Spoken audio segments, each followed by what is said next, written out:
السلام علیکم ورحمۃ اللہ وبرکاتہ۔ وعلیکم السلام ورحمۃ اللہ وبرکاتہ۔ کیا حال ہے سب کا؟ الحمد للہ۔ نحمده ونصلي علی رسولہ الکریم، اما بعد فاعوذ باللہ من الشیطان الرجیم، بسم اللہ الرحمن الرحیم۔ رب اشرح لی صدری ویسر لی امری واحلل عقدۃ من لسانی یفقہوا قولی۔ کل کے لیسن میں سے کچھ یاد ہے؟ دعا الحمدللہ۔ کون سی دعا؟ چور والی؟ اگر کسی کی بھی چوری ہو نا تو بھی وہ 4 رکعت پڑھ کے یہ دعا کیا کرے۔ کوئی بھی آپ کے سامنے یہ پریشانی ظاہر کرے کہ ہماری چوری ہو گئی ہے یا کوئی ایسا مسئلہ پیش آ گیا ہے تو اس کو فوراً نکال کے یہ دیں۔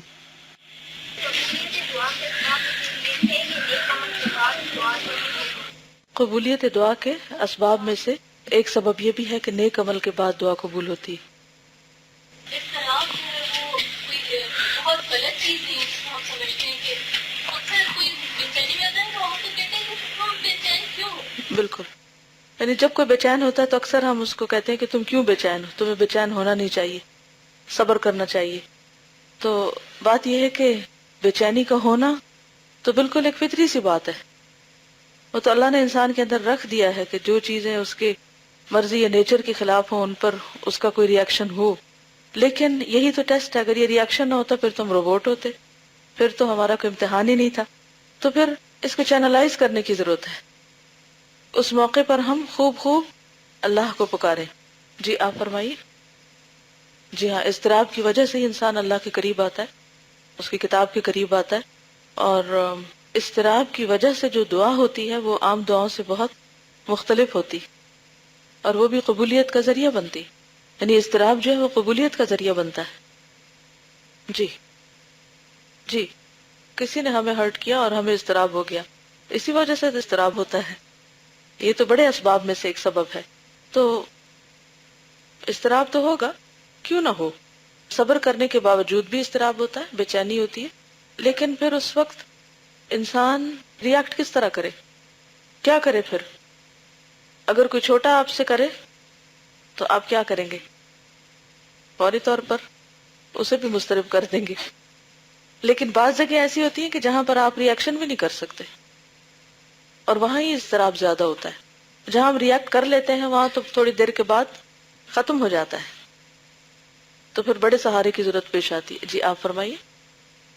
جی ہاں، خاص طور پر نفل نماز میں جو نماز کے کچھ الفاظ ہم نے مخصوص کر لی اور ان کو کہا کہ یہ نماز ہے، حالانکہ اگر دیکھا جائے تو اللہ اکبر کے بعد دعائے استفتاح کی کئی ایک قسمیں، شاید 10 سے زیادہ دعائیں ہیں جو ہم یہاں پڑھ سکتے ہیں، اور ہم موسٹلی کیا پڑھتے ہیں؟ سبحانک اللہم و بحمدک و تبارک اسمک۔ آج صبح میں حدیث پڑھ رہی تھی کہ یہ دعا جو ہے یہ موقوف ہے، یعنی سند کے اعتبار سے اس طرح اسٹرانگ نہیں ہے جس طرح دوسری دعائیں۔ اسی طرح پھر اللہ اکبر کبیرہ یہ دعا بھی پڑھ سکتے ہیں، اللہم باعد بینی و بین خطایا۔ تو یہ اتنی ورائٹی کیوں ہے؟ اس کی کیا وجہ ہے؟ تاکہ کنسنٹریشن رہے۔ جیسے اس روز بھی بات ہوئی تھی نا کہ ایک ہی صورت نہ پڑھتے جائے نماز میں، پھر وہ عادت ہو جاتی، اور جس چیز کی انسان کو عادت ہو جاتی ہے پھر اس میں پھر کوئی روح نہیں رہتی۔ جو کام بھی ہم ہیبیچول کر رہے ہوتے ہیں نا وہ بس مشینی ہو جاتے ہیں، اور کوئی بھی مشینی عمل اپنے اندر پھر روح نہیں رکھتا۔ تو اس لیے بہتر ہے کہ انسان اس روٹین کو توڑے۔ بہت سے لوگ انہیں روٹین بنانے میں مشکل پیش آتی، چلیے کسی طرح مشقت سے روٹین بن گئی تو پھر کیا ہوتا ہے؟ روٹین ٹوٹنے میں ڈسٹرب ہوتے ہیں۔ لیکن ہم ٹوٹنے ہی کے لیے تو پیدا کیے گئے ہیں۔ ان سچویشنز کو ایکسپٹ کرنا اور اس کے مطابق پازیٹیولی ری ایکٹ کرنا، یہی تو اصل میں درجے کی بات ہے۔ اگر ایک ہی رٹی رٹائی چیز کافی ہوتی ہمارے لیے تو پھر مشکل ہی کیا تھی؟ کیونکہ جو روٹین میں ہم چیزیں پڑھتے ہیں نا وہ پھر ہمارے لیے آسان ہو جاتی، اس میں ہمیں زیادہ سوچنا نہیں پڑتا، اور جو کام بغیر سوچے سمجھے ہو رہا ہو اس میں بعض اوقات بہت محنت بھی نہیں لگتی، کیونکہ دماغ تو نہیں لگ رہا ہوتا، بس انسان ہاتھ پاؤں ہلا رہا ہوتا ہے، یہ زبان ہلا رہا ہوتا ہے۔ تو اللہ سبحانہ و تعالیٰ سے تعلق جو ہے وہ ایک روٹینی مکینکی مشینی عمل نہیں، وہ ایک شعوری عمل ہے، اور اسی چیز کا نام تقویٰ ہے کہ انسان پھر الرٹ رہے۔ سورۃ فاتحہ کے علاوہ باقی ساری چیزوں کے اندر نماز میں ورائٹی ہے۔ دعا استفتاح کے علاوہ قرات میں آپ دیکھیے قرآن پاک کا کوئی حصہ بھی آپ پڑھ سکتے ہیں، حالانکہ سورۃ فاتحہ بھی قرات ہے، قرآن ہی کا حصہ ہے، لیکن اس کے علاوہ مزید پڑھنے کو کہا گیا، وہاں چینج ہوگا۔ پھر آپ دیکھیے اللہ اکبر کہہ کے آپ رکوع میں جاتے ہیں تو رکوع کی جو دعائیں ہیں وہ بھی صرف سبحان ربی العظیم نہیں ہے، خود نبی صلی اللہ علیہ وسلم سے اور دعائیں ثابت ہیں، اتنی خوبصورت دعائیں ہیں، وہ اگر یاد ہوں تو لطف آ جاتا ہے نماز کا۔ پھر سمع اللہ لمن حمدہ ربنا ولک الحمد حمدا کثیرا طیبا مبارکا فی، اس کے علاوہ حمدا ملء السماوات وملء الارض وملء ما بینہما وملء ما شئت من شیء بعد اہل الثناء والمجد احق ما قال العبد وكلنا لك عبد اللهم لا مانع لما اعطيت ولا معطي لما منعت ولا ينفع ذا الجد منك الجد۔ ساری دعائیں نبی صلی اللہ علیہ وسلم رکوع سے اٹھ کر کھڑے ہو کر پڑھتے تھے۔ ہماری کسی پاکستانی کتاب میں یہ دعائیں نہیں لکھی ہوئی اور نہ ہم ان کو نماز کا حصہ سمجھتے، لہذا اگر کوئی بتائے بھی تو کہتے ہیں کہ آپ کیا کہہ رہے ہیں۔ اور یہ اتنی خوبصورت حمد و ثنا ہے اللہ سبحانہ و تعالیٰ کی، کم از کم دن کے کسی ایک نماز میں ضرور اسے پڑھیں تو آپ دیکھیں گے کہ اس نماز کا جو ایک فیلنگ ہے وہی مختلف ہو جائے گی۔ پھر آپ سجدے میں جاتے ہیں تو ہم عموماً کیا پڑھتے ہیں؟ سبحان ربی الاعلیٰ، سبحان ربی الاعلیٰ، حالانکہ اور دعائیں بھی ثابت ہیں جیسے سبحانک اللہم ربنا وبحمدک اللہم اغفر لی۔ اس کے علاوہ بھی چونکہ سجدے میں انسان سب سے زیادہ اللہ سبحانہ تعالیٰ کے قریب ہوتا ہے تو اس لیے مزید کیا کر سکتا ہے؟ جتنی دعائیں آپ مانگنا چاہیں آپ مانگ سکتے ہیں، جو اس نے مانگی تھی جو مغلوب شخص تھا۔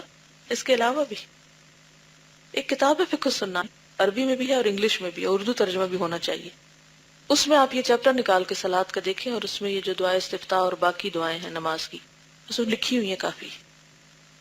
دیکھیے بعض کاموں پر ہمیں دنیا میں کس قدر شرمندگی ہوتی ہے، آخرت میں کیا ہوگا؟ کیا واقعی اتنا مشکل کام ہے کہ ہم اپنے رنگ ٹون بدل دیں؟ ناممکن کاموں میں سے؟ یا ہم چاہتے ہیں کہ ہمارے اعمال نامے میں گناہوں کے ڈاٹس بڑھتے جائیں؟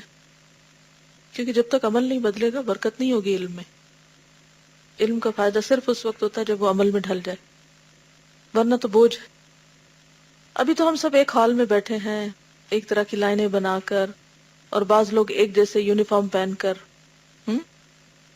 کل قیامت کے دن کیا ہوگا؟ کیا ہم سب ایک ہی جگہ کھڑے ہوں گے، ایک ہی درجے پر ہوں گے، ایک ہی جیسے اعمال نامے ملیں گے؟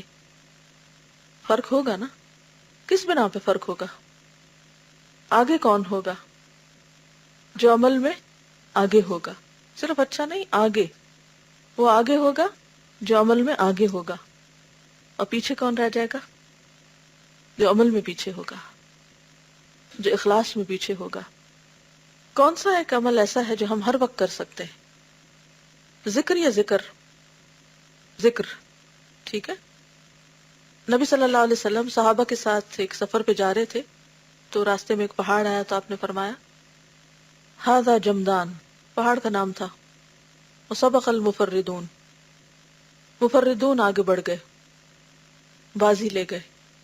لوگوں نے پوچھا کہ مفردون کون ہیں؟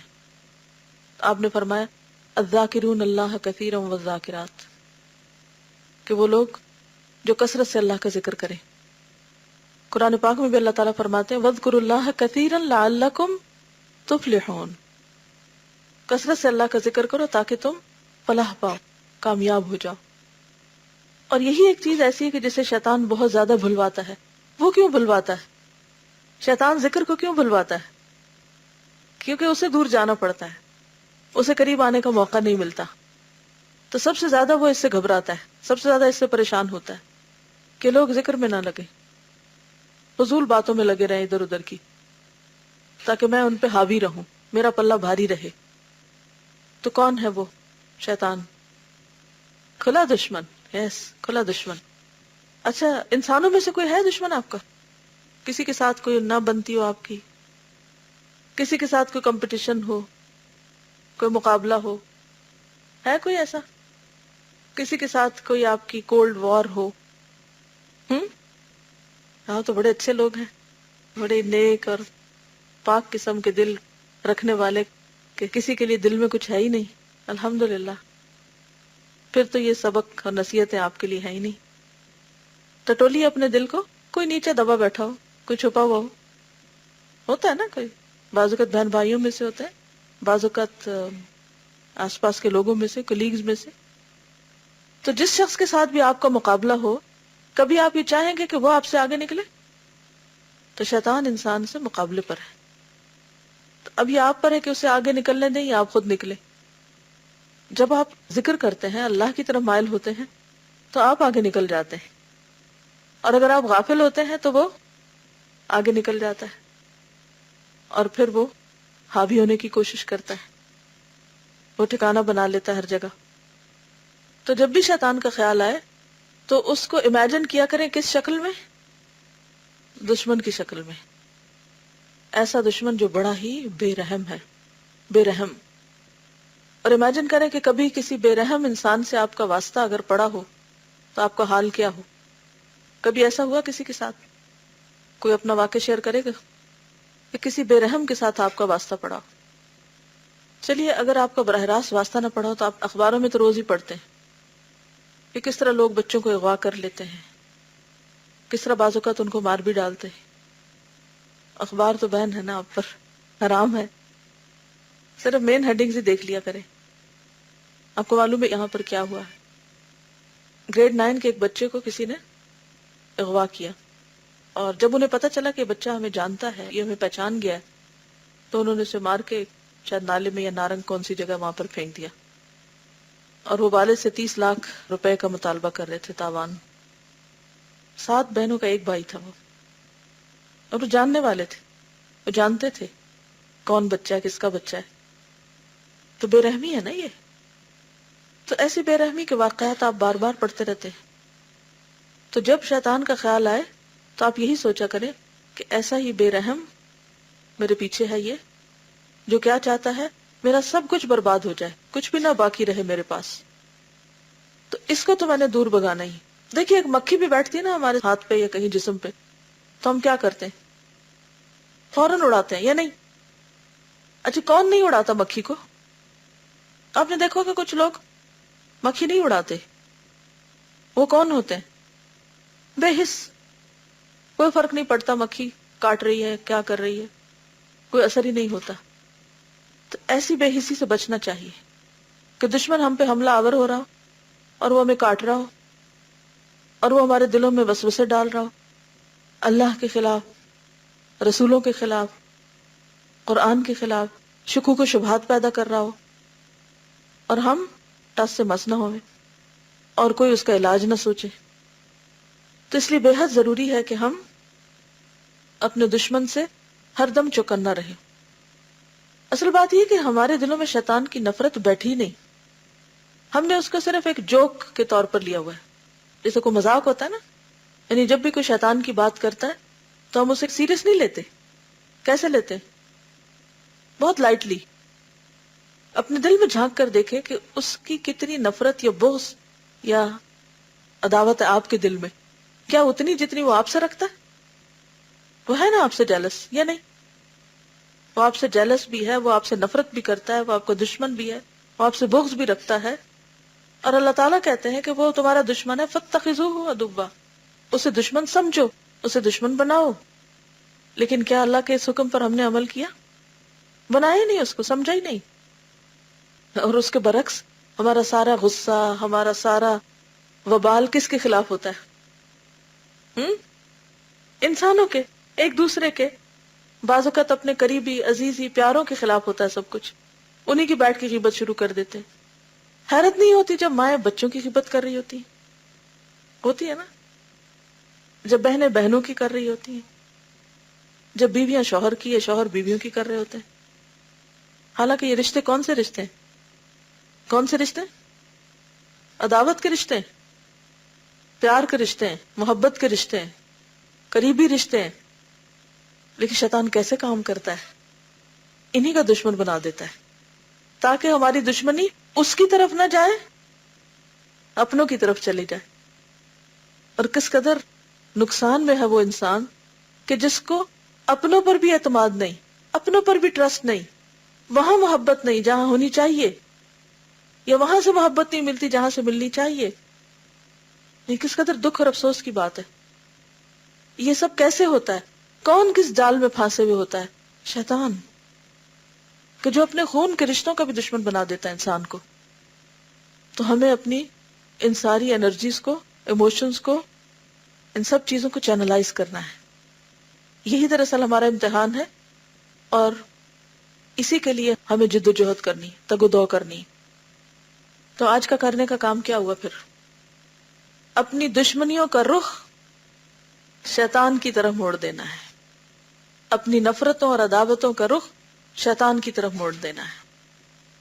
لوگوں کی دشمنیاں، لوگوں کے خلاف بغض نکال کے ادھر منتقل کر دیں کہ اس کا میں ذرا علاج کر لوں، اس سے نبٹنا ہے مجھے. اور پھر آپ کو طریقے آنے چاہیے کہ کیسے نبٹنا ہے. آنے چاہیے نا. تو چلیے سوچئے، سوچنے کی دعوت دیتی ہوں آپ کو. اور جس کو کوئی اچھی سوچ آ جائے اور جو کوئی کچھ بنا کے لے آئے، اور کوئی ذرا یہ نسخے لکھ کر لائے کہ کس طرح ہم اس میں کامیاب ہو سکتے ہیں. کس میں؟ شیطان کے وار سے بچنے کے طریقے. ٹھیک ہے، دیکھیے کیا لکھتے ہیں آپ. نہ میں اسے ہوم ورک کہوں گی، نہ میں اس کو امتحان کہوں گی، نہ اسائنمنٹ کہوں گی. پھر کیا کہوں؟ چیلنج. چلیے چیلنج ہی لے لیجیے، دیکھیے کون محنت کرتا ہے اس میں. آپ کو معلوم ہے کہ صحیح بخاری کیسے لکھی گئی تھی؟ کیسے لکھی گئی تھی؟ نہیں پتا. امام بخاری کے دل میں صحیح بخاری لکھنے کا خیال کیسے پیدا ہوا تھا؟ یہ اتنا عظیم سرمایہ اور ذخیرہ ہمارے سامنے کیسے آیا تھا؟ جی آپ بتائیے. جی ان کے ٹیچر تھے اسحاق ابن راہویہ. وہ کلاس میں اسی طرح اپنے اسٹوڈنٹ سے باتیں کر رہے تھے تو انہوں نے اپنی اس خواہش کا اظہار کیا کہ کاش کوئی ایسا ہو کہ جو صحیح احادیث کو ابواب میں مرتب کر کے کتاب لکھے. تو امام بخاری نے اپنے دل میں تہیہ کر لیا کہ یہ میں کروں گا، اور انہوں نے کر کے دکھایا. تو یہ جو علم کی مجلسیں ہوتی ہیں نا، ان کی ایک برکت ہوتی ہے. اور وہ برکت کیا ہوتی ہے کہ انسان کا دل دماغ بہتر طور پر کام کرتا ہے. سب سے بڑا طریقہ ہے ان مجلسوں میں بیٹھ کر شیطان کے وار سے بچا جائے، کیونکہ ید اللہ فوق الجماع، جماعت کے اوپر اللہ کا ہاتھ ہوتا ہے. اور جماعت سے مراد لوگوں کا اکٹھے ہونا. کس کی خاطر اکٹھے ہونا؟ اللہ کی خاطر. جیسے ہم اس وقت اللہ کی خاطر جمع ہیں تو یہ ایک جماعت ہو گئی نا. تو اس کو اللہ کی خاص تائید حاصل ہوتی ہے. جب یہ تائید حاصل ہوتی ہے تو پھر یہاں سے شیطان بھاگتا ہے، شیطان کی ڈیفیٹ ہوتی. تو پہلا طریقہ تو یہی ہے، علم کی مجالس میں حاضری خالص نیت کے ساتھ. لیکن اس کو بھی شیطان کس قدر مشکل بنا دیتا ہے. ہمیں 100 کام اور یاد آ جاتے ہیں اور ہم یہاں حاضر نہیں ہو پاتے. اور پھر اگلی برکت کیا ہوتی ہے کہ پھر ہمارا ذہن زیادہ تیزی کے ساتھ کام کرتا ہے کہ ہم نیکی کمانے کے کیا کیا طریقے اختیار کریں. اور پھر بعض اوقات انسان جلد یا بدیر اپنے ان منصوبوں کو کسی عملی شکل میں لے آتا ہے. چلیے آگے چلے. فصل 6، دعا اور تعوذات. دعا کہتے ہیں اللہ کو پکارنا، اور تعوذات اللہ تعالیٰ کی پناہ طلب کرنا، اللہ کی پناہ لینا شیطان مردود سے بچنے کے لیے، یا اور بھی بہت سے جو شر ہیں ان سے بچنے کے لیے. نبی صلی اللہ علیہ وسلم کچھ چیزوں سے پناہ مانگا کرتے تھے. مثلا ہر نماز کے بعد یا ہر نماز کا جو آخری اتحیات کے بعد جو دعا ہوتی ہے اس میں کیا دعا پڑھتے تھے اور کیا پڑھنے کی تاکید کی آپ نے؟ اللہم انی اعوذ بک من عذاب القبر واعوذ بک من عذاب جہنم واعوذ بک من فتنة المسیح الدجال واعوذ بک من فتنة المحیا والممات. اللہم انی اعوذ بک من المأثم والمغرم. یہاں تک آتا ہے، اور بعض فقہا کے نزدیک کہ نماز ہی نہیں ہوتی جب تک یہ دعا نہ پڑھی جائے. کیونکہ آپ صلی اللہ علیہ وسلم نے، ایک شخص نے آپ کے سامنے نماز پڑھی تو آپ نے اس سے پوچھا کہ کیا تم نے یہ پڑھا ہے؟ تو اس نے کہا نہیں. تو آپ نے کہا جاؤ نماز پڑھو اور یہ دعا پڑھو. اسی طرح نماز کے بعد پڑھی جانے والی دعاؤں میں سے اللہم انی اعوذ بک من الہم والحزن والعجز والکسل والجبن والبخل وغلبۃ الدین وقہر الرجال. تو یہ جو تعوذات ہیں یہ اسلحے کی مانند ہے. دعا اور تعوذات یعنی اللہ کی پناہ چاہنا اسلحے کی مانند ہے. اور اسلحہ بھی صرف تیز دھار نہیں بلکہ مع سپاہی. یعنی جب انسان یہ تعوذات پڑھتا ہے تو گویا وہ اپنے لیے کیا حاصل کر لیتا ہے؟ اسلحہ. اور صرف اسلحہ نہیں، فوج بھی. کہاں سے؟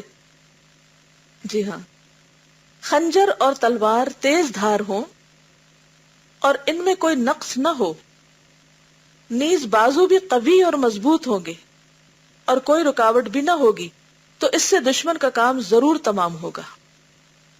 یعنی اگر اسلحہ بھی اچھا ہو اور اسلحہ چلانے والا بھی طاقتور ہو تو پھر دشمن کہیں بچ کے نہیں جا سکتا. ان تین باتوں میں سے اگر کوئی ایک بات بھی مفقود ہوگی، مفقود مانی نہیں ہوگی، تو ہتھیار یقیناً ناکام ہوگا. ہتھیار کی عمدگی اور تیزی کا کوئی اثر مرتب نہ ہوگا. دعا فی نفسی ہی اچھی نہیں ہے، یا دعا کرنے والے کا دل اور زبان ایک نہیں، یا اجابت دعا میں کوئی دوسری چیز مانے ہے، تو یقیناً دعا کا اثر نہ ہوگا. تو تین چیزیں ہوگی. ایک تکون بنا لیجئے، ٹھیک ہے.